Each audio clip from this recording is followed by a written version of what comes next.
Hey guys, how's it going? Well, today, no drawing. Again, I'm going to try something a little different.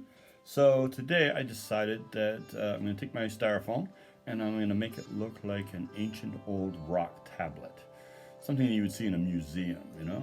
So this is how it's done. Oh, but before you do that, do you mind doing me the big favor and subscribe if you haven't already? Hit the like button. Oh, yes, for sure. Ding dong for the bell for notification. So, watch the video and enjoy. Okay, guys. So, ancient tablet. As you can see, I have a tablet here, the idea, anyways. And that's kind of what I want to do, is reproduce something that's going to look kind of like that.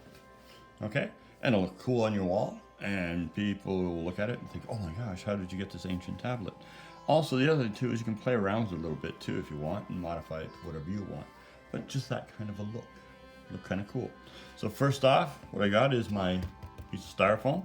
Then I'll take a piece of paper and push it over top like this and just get the edging, and then I will cut that out, and that will be my template for me to draw onto and figure out how I'm going to do this. So there we are. Okay, so what I've got here is my template. Now, if I look at my picture that I have here, basically it kind of gives me an idea of what is broken and has to look like it's almost being put back together. And the thing is that you can take pieces when they're all cut like this and round them out, maybe push them down a little bit more to really give that feeling of rock. Okay, so what I'm looking at now is the language that goes across. Now, you can get really specific if you wish, if it makes you happy. But basically what I find is that you're just going to want to make sure that when you're pushing, that you're kind of getting different looks and shapes. And if you take a look, what they do is they tend to follow right underneath each other. What they've also done is there's almost like an underline as to where they separate it. So there'll be a ridge there. And then they have what's supposed to be like the earth itself. You need some kind of a round circle. So boom, there we are. I found a round circle. And make a nice round circle. Now they have it so that there's another circle inside, so might as well. And again, remember, you're going to push this into the styrofoam after, right, with your tool, or you can use a pen if you want. And then there's just like different little designs and stuff like that happening. So I enlarge it up so I can kind of get a look. And there seems to be a circle here, and a dot here, and a circle here, and a dot here.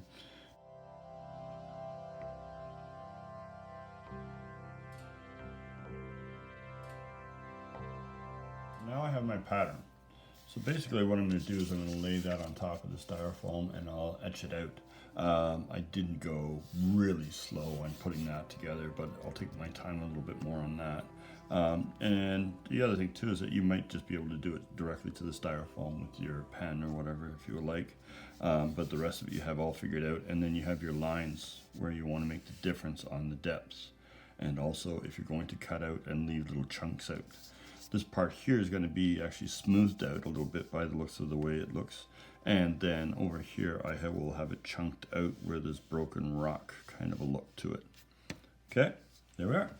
So I got my piece of paper, and what I'm going to do is figure out my deep lines that I might be using. And right now, only because I don't have my tools with me, I am going to show where I will have cut lines that will get actually taken out.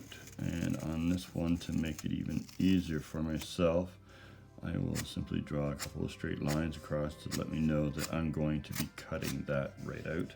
But where here, I am not going to be cutting it out. I am actually going to make it go down a little bit and give it kind of a rock texture kind of a feel to it. And I can also play around with that once I've figured out where I'm at. But all you gotta do is start tracing And remember, you can come back later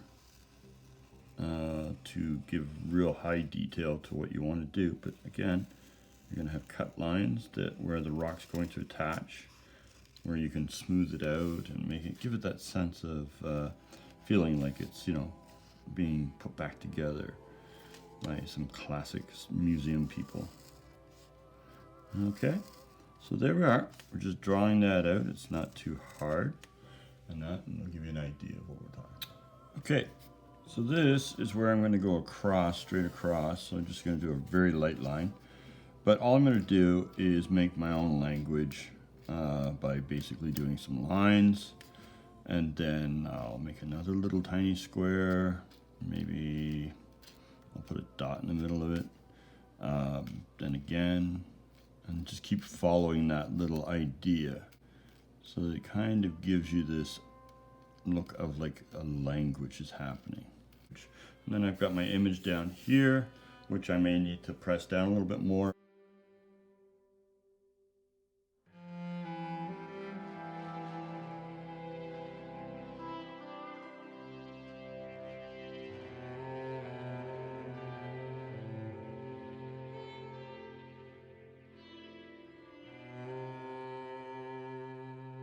Now what I'm going to do is with black magic marker, I'm going to draw in where my cut lines are going to be, where there'll be a difference in the actual shape and size or even spacing.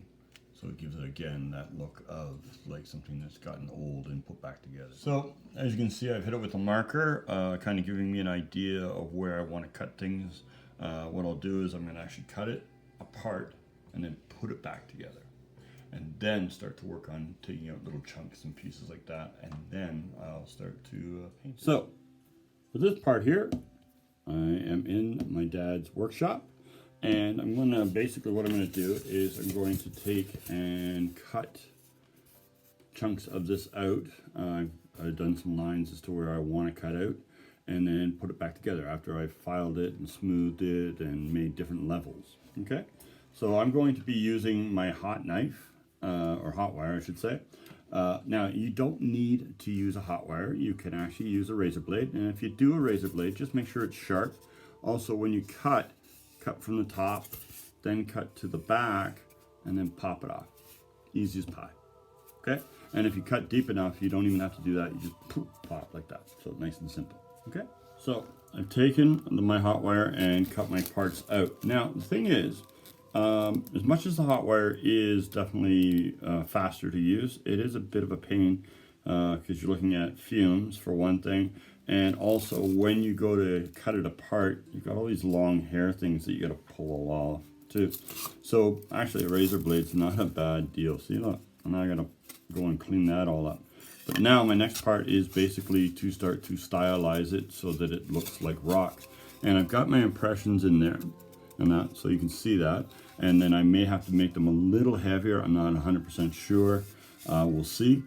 And then there'll be the painting part. So basically what I'm going to do is round out, kind of give it some shape so it kind of has that kind of a feel to it, which I have right going. Oh geez, I don't know if I can show you that well. Nah, forget it. That's not going to work. So as I say, I've taken my image, I'll start to round it out, start to give it that look. Okay, sounds good. So guys, I got my Dremel, got my pieces, also have my mask, right? And this is a brand new mask that has my logo on it. I wonder who made that. My wonderful wife. Thank you, baby. All right, so go to town on the Dremel situation. And as I said, you're basically going to shape it so it gives divots and stuff like that, so that it actually makes it look like it broke and then got put back together. That's basically it. Nice and simple. So as you can see, it's starting to have that shape like a broken rock or something like that happening to it. So I've divoted in a little deeper here, just because I wanted to, and then here and here. And then what's going to happen is I'm going to do some soft sanding, just to give it a little bit of a smoother edge. And once that's happened, what I'm going to do is I'm going to glue it back together. Now I'm going to use Bond, which is actually for foam gluing, but I think you can use this just as well, and I actually have used both. But I just happen to have a bottle of Bond, which is for Hotwire Foam Factory company that produces this, and it does work really, really well. But you can use either one. Okay, now something that you might want to be aware of, if you want an area where it looks smooth and leave it smooth, you want it where it looks rough, you're going to have to definitely do something to make that rough. So what I did was I basically just grabbed anything that I could use. I just scribe in. I think this is actually for a drill. And I just kind of roughed it in like that. And that would allow me to have that texture to look like rock. And once I got that going, then I will take my sandpaper again and just smooth out it a little bit just to take all the burrs out. So while you're painting, it's not going to make clumps. There you are. Nice and simple. Not too hard. So now what I'm going to do is I'm going to take my Bond glue and glue it back together. That's it. Nice and simple. Once it's glued back together, then it'll probably be the paint process. And then if you need to add details, you can kind of play around with it a little bit there. So it kind of gives you a little bit of opening as to what you need to do. If it doesn't look exactly the way you want, you can kind of go back on it. But like I said, I'm going to use the Bond, glue it together, and then go from there. Instead, I'm just going to take the glue and put it on like that, and that'll be nice and simple. And there you are, push together, right? And it's starting to get its look. Make sure that it actually sticks together. Okay, there we are. So I've got what I want. It's being glued together. So now I'm just going to basically paint the whole product black. Okay, so lesson learned. When I've seen some of those things where guys make models and they paint all the model first and then glue it together, I understand why.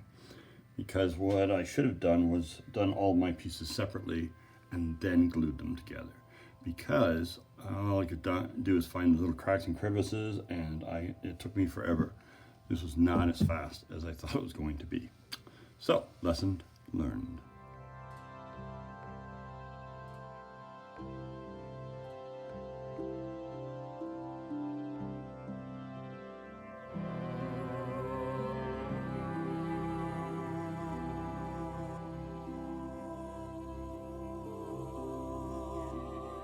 Okay guys, so here we are. Basically what I've done is I've taken the paint, gone in different directions, dry brushing basically, just using a dry brush and stroking across and getting the textures. And so now you see the cracks, right, the stone. It looks kind of like an old tablet. That's what it's supposed to look like. You can hang it on your wall, decorate part of your house, make it look beautiful. There you are. Ta-da! Okay. Oh, by the way, I did add a little bit of Liquitex gloss, heavy gloss on it, just in some areas, and then not in some areas, because basically that'll give that dry rock look, and then the rest of it in a gloss. There you are. What did you think of that? An old ancient rock. So you can put it on your wall, right? Kind of gives a bit of decoration. People are like, oh, where did you get that from? And you're like, I made it myself. It's all styrofoam. Okay. Right? But that's the thing. You can have a little bit of fun creating something that should be something else and make it something else. There you are. So in the end, I've got my little rock, right? And it looks pretty darn good, right? And, you know, add it into some kind of thing that you've got going, a little different theme maybe or something like that. So it looks a little Egyptian and that. But all it's been built on is old basic styrofoam. Some painting, a little bit of cutting, a little bit of gluing. All came together. Booyah, booyah, and a booyah. See you later. Next video.